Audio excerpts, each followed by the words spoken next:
exploring how we can master ourselves by looking at how authors and experts say it is possible, with your host, Shashiti Basu.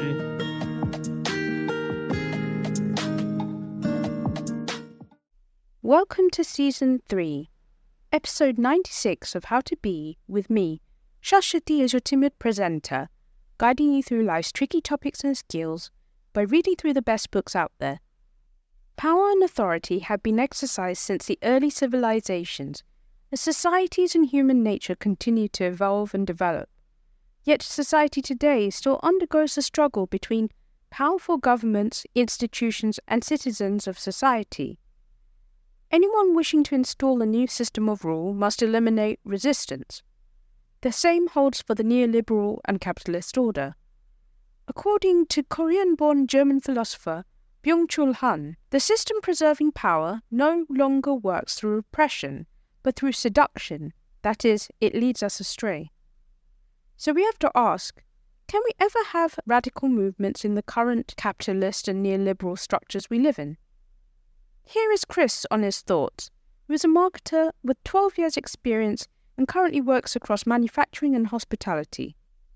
I'm not sure whether I believe that capitalism exists to maintain a status quo, as most people in power don't know what's going on or how to deal with it. With regard to financial or monetary capitalism, there's often too much competition and money has no value other than as a currency. I'm often of the mind that if you can find the same thing cheaper elsewhere, or the worth can be volatile, how can it be possible to hold its genuine value? Our own protests, how can it be coincidental or controlled by the powers that be, when they brutally expose the fragile miscarriages of justice, corruption, and lack of control that they have? Our first book is from Marcus Paul Jr., who is an associate professor of political science at Howard University in the US. His research focuses on domination with a particular focus on public opinion, political behavior, and radical black feminist theories of power. We're talking about his book, Invisible Weapons, Infiltrating Resistance and Defeating Movements. It was so wonderful speaking with him. Hence, here is a snippet of our chat, but find the full interview on www.howtobe247.com or on the YouTube channel. So the Invisible Weapons framework is my way of trying to explain how politics are convincing people to change their opinions, behaviors, and attitudes, and to do so in ways that they may not otherwise have done. And so it's really trying to get us to understand a power relationship, and to do so in a way that understands how marginalized people might be engaging in politics that don't exactly operate in their favor. So one of the challenges in defining this thing is saying, well, what are the specific behaviors? And a lot of times we tap into this idea called street level bureaucracy. It's Martin Lipsky, I think, wrote in 1980. And that idea says that the police officers you run into, your caseworkers in the aid office, social workers, etc., these extensions of the government have a significant impact on our lives and our politics and our values and our beliefs. And so I wanted to take that idea and put it into the current framework, particularly with the movement for Black Lives, so that we could understand why people weren't as engaged in certain politics when we expected them to be growing in this particular political moment, given what we know about the civil rights movement, which is the most easy kind of corollary. So I really wanted to talk about that, and the Invisible Weapons framework gave me the opportunity to do it. A lot of times when we think about language generally, we have very narrow ideas about what word concepts and ideas mean.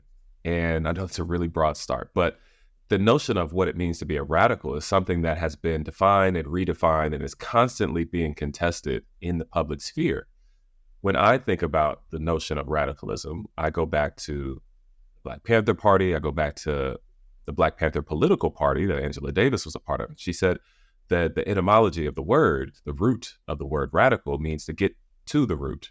And so the idea of radical politics is saying that you want to study and understand your current living circumstances, your governed circumstances, in a way that is more than surface level. You want to understand how things are connected, how these relationships are being formed in ways that affect your life, how corporations are connected to elected officials, how schools are connected to housing costs, how police are connected to priorities and budgets, right? And so on some level, it is pushing a particular type of education and intellectualism. When we talk about anti-radicalism and the problem of anti-radicalism, then we get into the question of how people are taught the ways to engage with the political sphere, how they're taught to be surface level, to look at, I think a lot about JFK winning the presidency because we were on TV and he was cute, and those types of kind of surface level decisions move us away from a conversation that is necessary, I believe, to unravel some of the systems of domination we deal with on an everyday basis, to see the connections, particularly between them. And so that type of work is a political project. It's one that's been going on for some time, and it's one that if we don't name it and identify it as something that is harmful, which is why I use the language of weapons, then we will continue to kind of succumb to its ill effects. So the thing with neoliberalism is that it is expansive. I think conceptually it has been overdone, as many ideas have by the academy over time. One of the very particular and specific ways that neoliberalism undermines democracy is by convincing everyone, every single individual, that their contribution, that their work is required in an individualistic way, that they are a one unit and one unit only, one unit of contribution. And without connecting to other people, then you are better able to articulate that oneness. And so the biggest challenge there is that you take away the benefit of organizing, of collective action. You take away the power of group consciousness. You take away the opportunities for people to arrive at a similar conclusion in mass and in bulk, and to be able to articulate that to the state in a way that is coherent, that is specific, and that is coming with a certain type of force, right? And so as we become more individualistic, then we struggle to do that. In democracy, one of the biggest challenges in U.S. democracy is making sure that people have opportunities to be heard, that their grievances and their needs have an opportunity to be heard. And once you break down the unit of analysis all the way down to the individual, you end up in a situation where people don't want to be complaining all the time. People are tired. People don't have opportunities to actually articulate themselves in ways that are heard. And so they end up coming up short. And so neoliberalism isn't just that individualistic perspective. It's also taking that and using it as an excuse to ignore large swaths of communities, while the state then engages in these public-private partnerships and takes responsibility away from themselves. And so that's one of the biggest dynamics where the government contributes to the silencing of groups and taking themselves away from being held accountable for their choices by privatizing and making sure that they maintain control over those private entities, control enough to be able to reap the benefits, but experience none of the consequences of their failures. It's one of those things where they teach politics in a way that is, on the surface, it's safer, but in reality, it is hiding the force behind their actions and their choices. So one of the easier examples of this is race-neutral language. So you'll never hear President Obama talking about white communities the way that he speaks about Black communities ever. When he speaks about Black communities, he, of course, doesn't use racial slurs, but he uses language and ideas that are rooted in stereotypes that suggests and infers a particular condescension, a particular type of challenge to Black communities broadly. And as I'm explaining, these are wildly different groups of people who also are Black. He uses that language and he does it in a way that is safe for him because he's Black, but that causes significant damage to Black communities when he, for example, goes to Flint, Michigan and drinks water to say that everything's okay here, for example. And so neoliberalism does this thing where you hide the fact that somebody with extraordinary power is choosing not to engage in particular spheres. Right? He's not having certain conversations. He's not pushing us forward. And neoliberalism allows him to hide behind the mask of saying, well, he couldn't do that. He tried, or he had to concede to these powers, or et cetera, et cetera. So it's not surprising to me, and this is not saying, blaming Obama for the disaster that is United States politics, but it's a really great example of somebody who facilitated the rise of the movement for Black lives and kind of allowed power to come together around the white nationalists who then became Trump.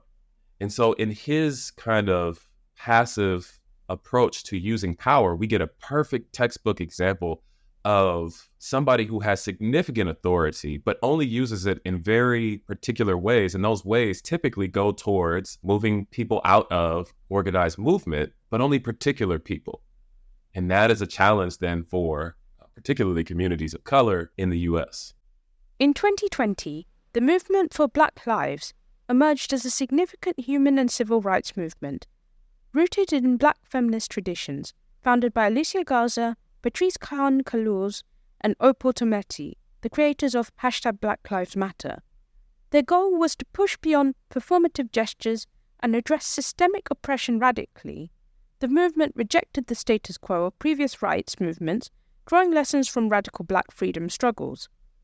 Several movements ignited mass protests within the movement, including Trayvon Martin's acquittal, Michael Brown Jr.'s killing, and the deaths of Eric Garner, Akai Gurley, Philando Castile, and George Floyd. Among these, the Baltimore uprising after Freddie Gray Jr.'s death at the hands of the police stands out. Freddie Gray Jr. was chased, detained, and subjected to a rough ride, causing severe injuries leading to his death. The subsequent week saw widespread non-violent protests, but incidents of antagonism and violence from onlookers escalated the situation. This uprising predated the Department of Justice's report of Baltimore police's civil rights abuses, the trials of the officers involved in Gray's death, and the revelations about the Gun Trace Task Force. Corinne Gaines, a young Black woman, became a symbol of radical resistance during this time.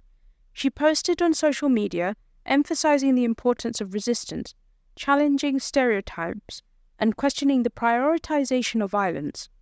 Tragically, she was killed by police in her own home, holding her 5-year-old son, Cody, during a standoff. The officer claimed she posed a threat, leading to her death and Cody's injury. Despite expectations, Gaines' murder did not trigger a mass response from M4BL, or Movement for Black Lives, aligned individuals. This discrepancy in reactions drives the research question: why did Gaines not receive the radical support she offered others? The answer lies in the Invisible Weapons framework, which explores how anti-radicalism infiltrates resistance movements, stifling them. The framework highlights 3 components: neglecting structural accountability, elite agenda setting, and grassroots non-events. Neglecting structural accountability involves institutions failing to address ongoing biases, perpetuating oppression. Police practices, including non-mandatory reporting of shootings, consent issues, and domestic abuse, exemplify this neglect. The neglect of structural accountability reflects an oppressive state's coercion of marginalized groups, eroding their sense of choice and autonomy, and dampening their political will. Instead of overt attacks, the state employs covert neglect, obstructing data collection and political change. This shift from power over to manipulating power to creates a challenge for soft revolutions, rendering oppressed groups their own oppressors. The Invisible Weapons framework acknowledges the agency of marginalized communities capable of both resistance and complicity. It emphasizes the need to recognize and restore autonomy, to foster radicalism and resist anti-radical influences. This framework unveils the complexities of oppression and the transformation of political norms within marginalized communities, highlighting the critical role of autonomy in shaping political choices. The concept of elite agenda setting as part of the Invisible Weapons framework is a critical examination of how powerful institutions shape political norms to reinforce elitist hierarchies. This framework emphasizes the active role played by those in power in defining what is acceptable in politics, ultimately diverting attention from structural accountability. Elite agenda setting is not neutral. It involves establishing norms, standards, and social meanings that perpetuate elitist power structures. It affects how a society understands concepts like power, politics, and the world at large. A key example of this highlighted in the interaction between politically diverse Black Baltimoreans and former President Barack Obama during the Baltimore uprising in 2015. While acknowledging certain oppressions, Obama failed to hold the state accountable for systemic oppressions, instead shifting blame onto the community itself. The framework also explores the concept of grassroots non-events, where something political occurs even when people are not explicitly advocating for politics. Non-events can include actions like foot-dragging in response to abuse, or reinforcing narratives that erase marginalized group contributions. This framework reveals how systemic oppressions infiltrate and undermine social justice movements by co-opting resistance politics. Neoliberalism's coercive turn is identified as a driving force behind these invisible weapons. Neoliberalism prioritizes capitalism and emphasizes public-private partnerships, individualism, and small government, while neglecting structural accountability. This approach redistributes blame and holds marginalized groups responsible for their own oppression. The framework's applicability depends on the presence of adequate data and public awareness among relevant groups.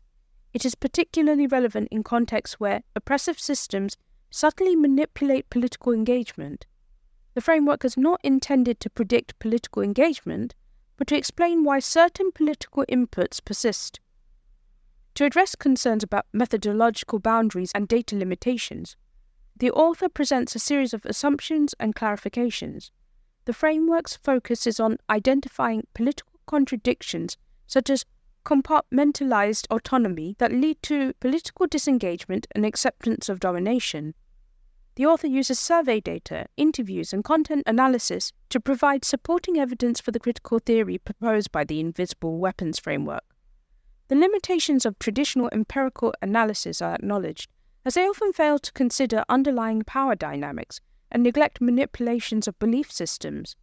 This project aims to bridge these research gaps and shed light on the covert mechanisms through which elites shape political norms and divert attention from structural accountability.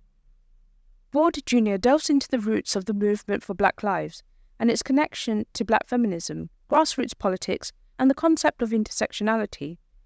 The author discusses the Combahee River Collective, or the CRC, a group of radical Black feminist lesbian socialists who laid the foundations for M4BL.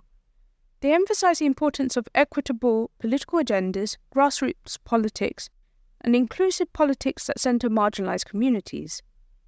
The CRC's commitment to centering Black women's concerns in political discourse is highlighted, rejecting the idea that the majority should set political agendas. This equitable centering is seen as a key aspect of radical Black feminist praxis, embracing diverse community commitments and personal experiences in political action. The concept of grassroots politics is explored, emphasizing the importance of diversity within the movement and the need to appeal to a wide range of people across the class spectrum.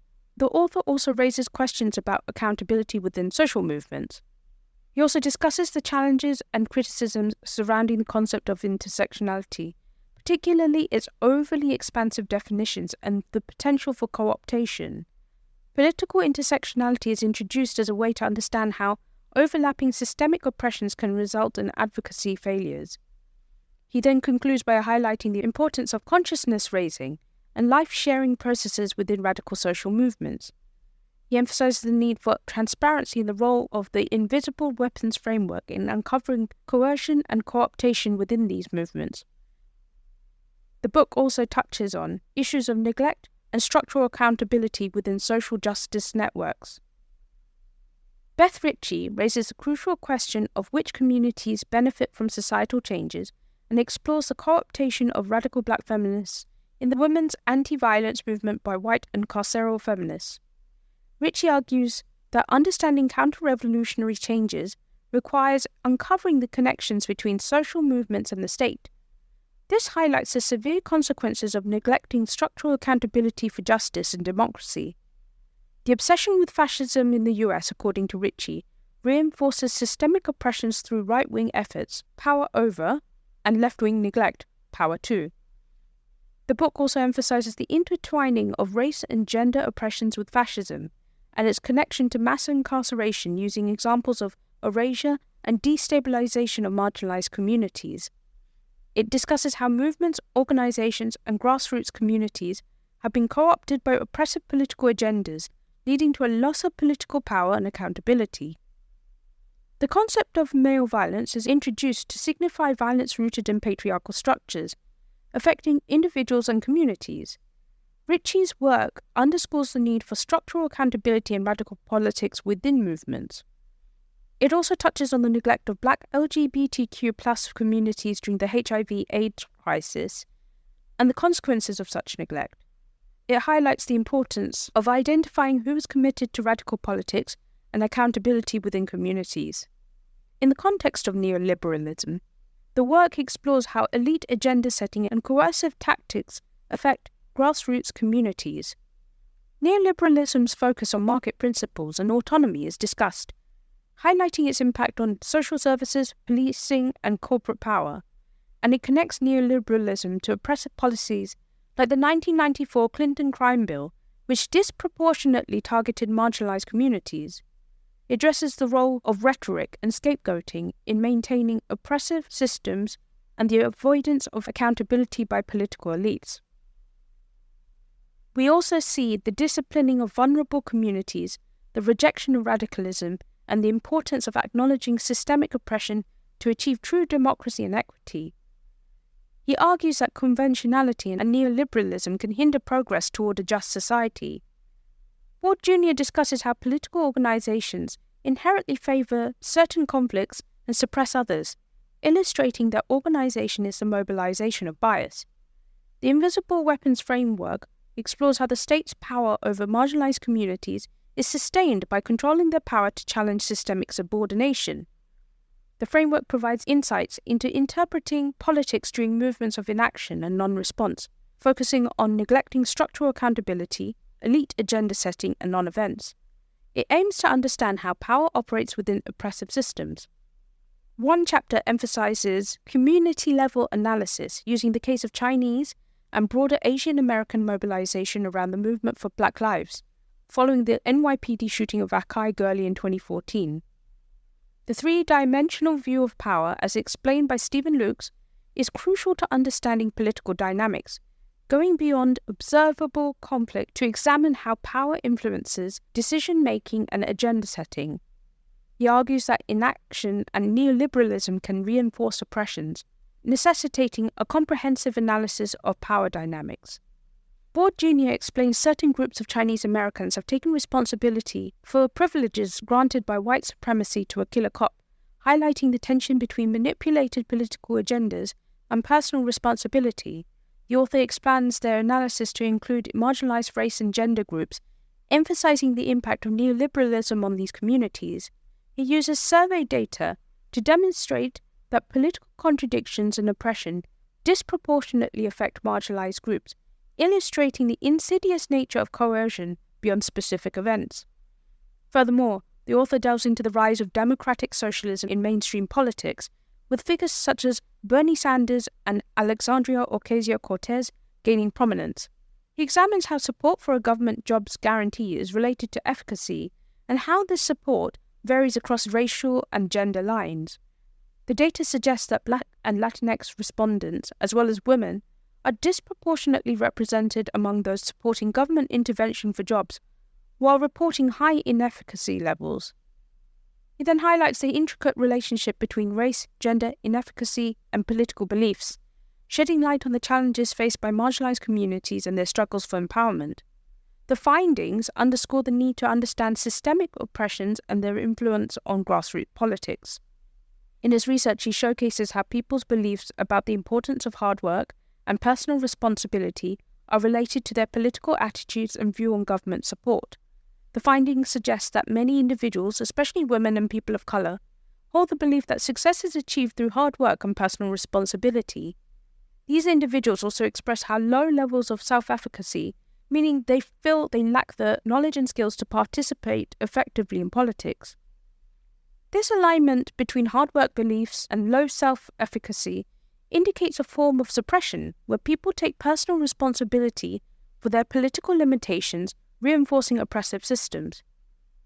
Overall, the findings suggest that neoliberalism, with its emphasis on personal responsibility and hard work, may be suppressing radicalism and collective political engagement, particularly among marginalized communities.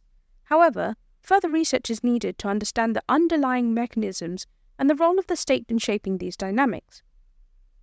In her book Feminist Theory from Margin to Center, Bell Hooks discusses how oppressed women are often encouraged to feel hopeless and passive, with those in power silencing their hopes and ideas. This silencing is difficult to identify, especially when it avoids conflict. Some remain unaware of oppression, while others passively accept it, and some even silently agree with it.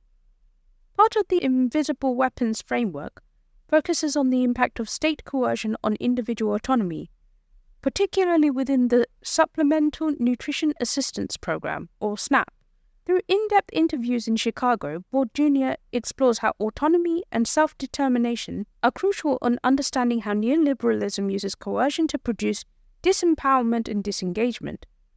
SNAP recipients face difficulties, but often accept them as the norm, leading to political disengagement and a lack of advocacy for their needs.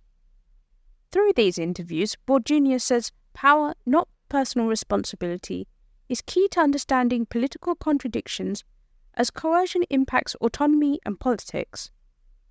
Respondents exhibit varied responses: compliance in aid offices, resistance in job seeking. SNAP cuts disengaged them, despite the program's purpose. Their radical job seeking reflects political assistance, but they accept aid office norms. Autonomy is crucial for systemic critiques, and state coercion limits advocacy. These non-events result from oppressive agendas, and coercion thrives in compartmentalization, co-opting engagement. As a result, this means it threatens democracy. The invisible weapons framework reveals state-led oppression and the need for accountability and autonomy. The state undermines self-determination, silencing critique. Transitioning to Baltimore, the framework explains how anti-radical agendas infiltrate resistance, and personal responsibility coexists with structural oppression. Recognizing structural defeats, holding power accountable, and addressing biases are crucial for grassroots activism and democracy. The Baltimore uprising serves as a backdrop to explore the non-response of the masses following the murder of Corrine Gaines, offering valuable insights into U.S. democracy. The framework, designed to interpret the influence of power on political behavior without pathologizing grassroots communities, is employed to analyze police violence in New York, Chicago, and Baltimore. Particularly, the uprising highlights the coexistence of resistance and domination. This framework uncovers how oppressive agendas de-radicalize political movements and emphasize the impact of neoliberalism on state oppression. It underscores the need to consider the powerful agendas underlying political actions. The uprising symbolized a moment of autonomy and self-determination, but neoliberalism tainted this choice, affecting the response to Corrine Gaines' murder. The framework sheds light on how the uprising was susceptible to co-optation. This particular chapter also discusses Freddie Gray's case and the events leading to the uprising, revealing a multifaceted political landscape in Baltimore. Gang members and high school students engaged in peace efforts, while some criticize their actions. Ward Jr. emphasizes the importance of peaceful protesters, advocating for nonviolent resolutions, and details the aftermath, including political tensions, legal proceedings against the officers involved in Gray's death, and the impact of the invisible weapons framework on resistance politics. In the context of the uprising, respectability politics and the broken windows theory served as tools of oppression and manipulation by the state and elites. Public figures, including the former mayor and president, labeled protesters as thugs, perpetuating racial stereotypes. The National Guard was deployed to suppress the unrest, and the broken windows theory justified increased policing. However, this theory has proven prejudicial and ineffective, disproportionately affecting communities of colour. Police misconduct settlements in Baltimore highlighted the systemic issues, and lead paint poisoning cases further underscored the need for structural accountability. The framework reveals how political agendas suppressed grassroots resistance, co-opting their goals and undermining democracy. The uprising's initial radical demands for systemic change were gradually silenced, co-opted and narrowed into calls for justice in Freddie Gray's case. This shift reflected elite-serving agendas, suppressing structural accountability while reinforcing their power. The term thug was selectively applied, and even gang members and high school students began berating grassroots violence instead of demanding systemic change. The process exemplifies the coercive nature of neoliberalism, pushing individuals to cooperate with oppressive systems in exchange for the illusion of relief from oppression. He also explores the impact on democracy, highlighting the erosion of context in which meaningful political action can occur. The 2006 immigration marches and the Baltimore uprising represented different stages of political transformation. Immigrant counterpublics challenged prevailing discourses, while the uprising struggled to address systemic issues due to the suppression of radical politics. The invisible weapons framework exposes the ways in which anti-radical agendas infiltrate resistance movements, particularly in these communities. It calls attention to the manipulation of autonomy and the neglect of structural accountability, ultimately hindering cohesive and sustainable resistance against oppression. The Corrin Gaines case further illustrates the suppression of radical politics and the targeting of women as a marginalized group. Neoliberalism's role in anti-democratic agendas is central to understanding these dynamics. Board Jr. discusses this as the Gaines dilemma and offers intersectional critiques regarding the Baltimore uprising and the events leading up to it, particularly this case. The framework is used to shed light on the issues surrounding this uprising and why it occurred. The author explores the role of gender in grassroots protests and highlights the disparities in responses based on gender presentation of those affected. The author delves into Gaines' refusal to cooperate with the police, her self-proclaimed sovereign citizen status, and her mental health issues. The 6-hour standoff involving her and her young son and the police obviously culminated in a tragic shooting resulting in her death and her son's injuries. He also addresses the lack of body cameras on the police officers involved, the subsequent civil suit, and the ultimate settlement reached with Gaines' family. It touches upon local advocacy efforts and protests in response to Gaines' death, highlighting the unique aspects of her case compared to other instances of police violence. He explores the concept of revolutionary politics, grassroots coalition building, and the impact of neoliberalism on these resistance movements. For example, the response to Gaines' death is contrasted with the Baltimore uprising following Freddie Gray's death, emphasizing the significance of Gaines' intentional defiance, her use of weaponry, and her identity as a black woman in understanding the differing public responses. In examining the impact of systemic oppression and the neglect of accountability, it becomes evident that certain beliefs are highly relevant. A case in point is the contrast between Gaines and her family's resistance and the broader political landscape.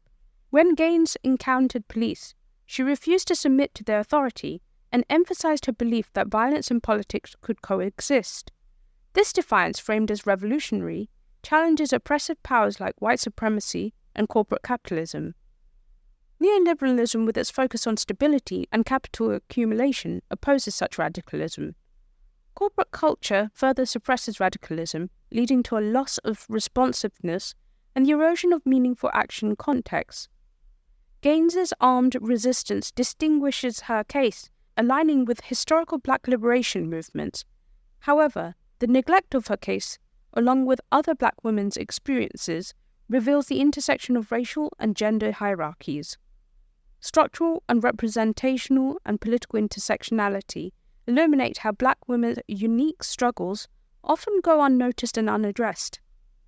The failure of feminism and anti-racism to fully account for these intersecting oppressions compounds the challenge faced by black women. In the case of Gaines, the lack of mass engagement and recognition of her experiences underscores the coercive impact of neoliberalism and misogynoir, a specific form of misogyny targeting black women. the Invisible Weapons Framework dissects the political agendas that perpetuate structural oppressions and offers insights into how marginalized groups, particularly Black women, are silenced and neglected. Revolutionary Black feminist theories provide avenues for countering these invisible weapons and addressing the injustices faced by Black women. In conclusion, Invisible Weapons remains optimistic. Despite the challenges it presents, it acknowledges the impactful efforts of local organisers from diverse backgrounds committed to community uplift and anti-oppressive politics. The resurgence of local organising, exemplified by the chapters of #Black Lives Matter and the BYP 100, breaking away from their national organisations, offers hope for transformative change. Our final book is from Keeanga-Yamahtta Taylor, who is an assistant professor at Princeton University at the Department of African American Studies. She has written for Culture and Society, New Politics, The Guardian, and International Socialist Review. From #Black Lives Matter to Black Liberation looks at the reasons why racism continues to fracture America. Here she is at a TED Talk. The span of time from the end of the Civil War and the inception of rights of Black citizenship to the state-sanctioned beating and torture of Freddie Gray symbolizes the very real difference between formal equality before the law and the self-determination and self-possession that is inherent in actual freedom. The right to be free from oppression, the right to make determinations about your life free from duress, coercion, or threat of harm. 150 years after emancipation, the country still requires a movement that makes the most basic of claims, that Black lives matter. The question must be asked then, whether or not the United States is actually capable of transforming the platitudes of freedom into actual rights for whom access is not determined by race or class status. On at least some level, we have to consider that if our government were actually interested in freedom for the vast majority of Black people, it would exist. But the promise of freedom assumes that it actually existed in the United States in the first place. In fact, Black people were not freed into a just society. Black people were not freed into an American dream. We were freed into what Malcolm X described as an American nightmare. Far from being the land of the free, we live in a land of savage inequalities, where 400 billionaires live alongside 45 million poor people. Since 2007, 10 million people have been displaced from their homes by the foreclosure crisis. 46 million people live on food stamps. The list of inequities could continue, but the point is plain that Black people were not freed into a country of unfettered opportunity. And it's the economic inequality at the heart of American capitalism that is often obscured by racial inequality. Because when Black people are 27% of the 45 million poor people in the U.S., we are told it's because of Black culture. It is because Black people are lazy. And this prompts us to interrogate the morality of Black people and not a system that produces 45 million poor people in the first place. Despite the abolition of slavery during the Civil War, President Lyndon B. Johnson emphasized the need for more than just freedom, advocating for equality. The Civil Rights Act of 1964 was passed under his leadership, prohibiting racial discrimination, yet issues like crime and poverty persisted in African American communities. Some, like Republican Representative Paul Ryan and President Obama, attributed these problems to cultural weaknesses, shifting blame onto Black people. However, the root cause of Black poverty lies in America's history, where slavery supported the nation's economy. Decades of economic struggle and underemployment, inadequate housing and education, exacerbated by cuts in social welfare programs, continued to afflict Black communities. Passing legislation alone won't create a post-racial America, as some have falsely claimed. In the 1970s, the term colorblind was used to deny ongoing racism and justify policies that perpetuated racial inequality. Declaring racism non-existent shifts blame for poverty, crime, and unemployment onto black culture, rather than acknowledging systemic issues. This was exemplified by Nixon's administration, which prioritized policing over social welfare, contributing to mass incarcerations and disproportionately affecting black communities. The government's focus on controlling black communities exacerbated racial tensions during a time when leftist organizations were targeted, leaving a lasting impact on America's black population. Taylor also mentions Freddie Gray's death. This incident exposed ongoing racial injustices, as mentioned by Ward Jr., even with black leaders in positions of power, including the mayor and police commissioner of Baltimore. Despite strides in African American political representation since Carl Stokes' election as Cleveland mayor in 1967 and Barack Obama becoming the first black president in 2009, systemic issues persist. Budget cuts during the Reagan era weakened social programs, limiting mayors' ability, regardless of race, to combat poverty, unemployment, and housing disparities, frustrating black citizens with political leadership. The 13th Amendment abolished slavery in the U.S. in 1865, but Southern states implemented black codes, like one in Louisiana's St. Landry Parish, which restricted black people's freedom. Although these codes were banned in 1866, the desire to control the black population endured, primarily driven by the need for cheap or free labour. Convict leasing, where prisoners were leased for day labour, became a legal way to provide this labour force. By the early 20th century, the majority of Southern prisoners were black, and racial disparities in policing and justice persisted nationwide. A 2015 report revealed that black people were 10 times more likely to be arrested than other races in the US. Many placed great hope in Obama's 2008 presidential campaign, with record black voter turnout. However, disillusionment grew during his presidency as systemic violence and racial inequality persisted. In 2009, the financial crisis hit black communities hard, causing unemployment to soar to over 13%. Yet Obama bailed out the responsible banks. Trayvon Martin's 2012 murder and George Zimmerman's acquittal, despite nationwide protests, revealed the limits of change under Obama. Frustrated by political inaction, community organizer Alicia Garza launched the Black Lives Matter hashtag in 2013, igniting a powerful movement against police violence and racial injustice. It subsequently became a dedicated organization. On August 9, 2014, the killing of Mike Brown by white police officer Darren Wilson in Ferguson, Missouri, ignited protests and revealed deep injustice. Brown's body remained exposed for hours, angering the community. Police actions, including tear gas and rubber bullets, intensified the turmoil. When a grand jury failed to indict Wilson, nationwide protests erupted in major cities, leading to the widespread adoption of the slogan Black Lives Matter. This movement spurred the formation of activist organizations like the Dream Defenders, BYP 100, and Ferguson Action, led by a new generation of politically engaged black activists, although coordination for better organization is advocated. Looking back at the civil rights movement of the 1960s, it's evident that the fight for equal rights was also a challenge to the capitalist forces that oppressed black communities. During that era, the connection between capitalism's hardships on black people and the promise of socialism for societal and racial improvement was clear.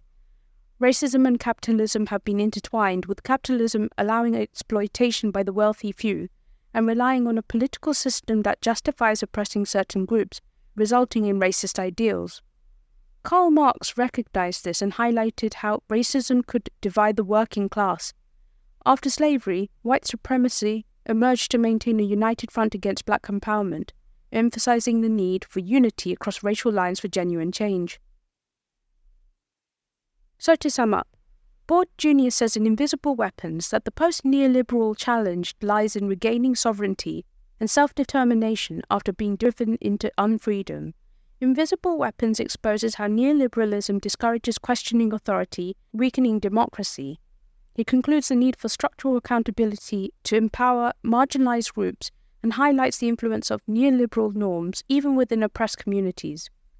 It connects neoliberal politics, the absence of structural accountability, and the rise of mass incarceration, citing examples from past elections and their impacts on vulnerable populations, particularly marginalised women. In Taylor's From #Black Lives Matter to Black Liberation, she says, despite assertions of post-racial or colourblind America, entrenched racism persists. Evident in ongoing police brutality against black individuals and the systemic neglect of black communities, this reality is stark. A burgeoning black liberation movement aims to unite both black and white working class members, offering a promising avenue for substantial and much-needed change. I personally feel that capitalism upholds a system for the few white, wealthy men in the 1% at the expense of the 99%. It makes it difficult to see how capitalism and neoliberalism can survive in any real democracy. Perhaps there isn't really such thing. What do you think? Can marginalised people get real justice under the current system? Let us know. Please join in on the conversation by following @HowToBe247 on Instagram, Twitter and Facebook, not to mention TikTok, and subscribe on the podcast, which can be found via www.howtobe247.com. We have Spotify polls, so feel free to send your responses there too. You can even check out all the exclusive unseen bonus material from every single interview, all for a price of a coffee on both Spotify and Patreon under the name Behind the Scenes, exclusives from the How to Be Books podcast. All the latest ones are on Spotify, while more than 30 exclusives are on Patreon. We've also launched a shop on Patreon, where you can buy one-off exclusives from every episode. Sign up to be part of the movement. Please do leave a review if you found this useful and you want to be featured. Remember to check out the website. For World Alzheimer's Month in September, we spoke to the incredible best-selling author Wendy Mitchell about her dementia diagnosis and being open to talk about death. It was also the International Week of Happiness at Work, hence we spoke to 6 authors who think there's a way that companies can help workers thrive. See you in 2 weeks' time.